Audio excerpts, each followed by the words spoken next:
1916 সালের জুন মাসে যখন তাঁর সেক্রেটারির কাজে নিযুক্ত করা হয়েছিল পিটার ফ্যাগান নামের এক তরুণ যুবককে, তখন হেলেন তাঁর থেকে বয়সে প্রায় 7 বছরের ছোট ফ্যাগানের প্রেমে পড়ে গিয়েছিলেন গভীরভাবে।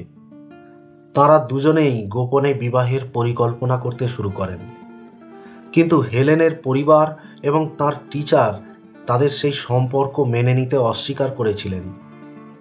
তারপর তার জীবনে যা ঘটেছিল তার কারণটা শুধুমাত্র তার শারীরিক প্রতিবন্ধকতাই ছিল না, কেননা সে ঘটনারও বহুকাল আগে 1887 সালের এক গ্রীষ্মের সকালে মাত্র 7 বছর বয়সী হেলেন কেলারের জীবনে ঘটেছিল এক অত্যাশ্চর্য ঘটনা।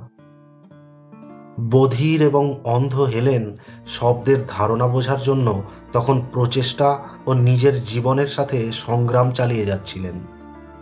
একদিন বাড়ির পাশে এক কুয়ো থেকে জল তুলে তার এক হাতে জল দিচ্ছিলেন তার টিচার অ্যানি সালিভান, আর অপর হাত দিয়ে হেলেন লিখছিলেন ওয়াটার শব্দটি।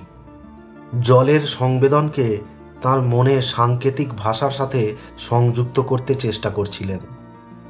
এইভাবে বেশ কিছুদিন ধরে স্পর্শ অনুভূতির মাধ্যমে ভাষা আয়ত্ত করার পর সেদিন হঠাৎ করেই হেলেন উপলব্ধি করে ফেললেন শব্দের সংবেদনশীলতাকে, যা সর্বক্ষেত্রে ইন্দ্রিয় দ্বারা অনুভূতিযোগ্য নয়। কেবলমাত্র অন্তর্নিহিত অর্থ উপলব্ধির মাধ্যমেই তা অনুধাবন করা যেতে পারে।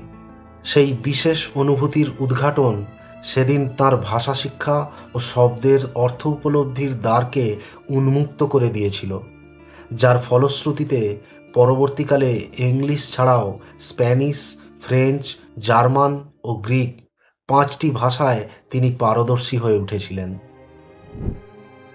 শারীরিক প্রতিবন্ধকতা এবং প্রতিটি পদক্ষেপে জীবনের সাথে সংগ্রাম করে যাওয়া হেলেন অ্যাডামস কেলার ছিলেন একজন প্রখ্যাত লেখিকা, শিক্ষাবিদ, পলিটিক্যাল অ্যাক্টিভিস্ট, লেকচারার, মানবহিতৈষী এবং বিংশ শতাব্দীর উল্লেখযোগ্য ও গুরুত্বপূর্ণ প্রভাব বিস্তারকারী ব্যক্তিবর্গের মধ্যে একজন। 1880 সালের 27 জুন মার্কিন যুক্তরাষ্ট্রের আলাবামা রাজ্যের তাসকাম্বিয়া শহরে জন্মগ্রহণ করেন হেলেন কেলার। জন্মের পর মাত্র 19 মাসের মাথায় এক অজানা রোগে তিনি আক্রান্ত হন, যেখানে তার পাকস্থলী ও মস্তিষ্কে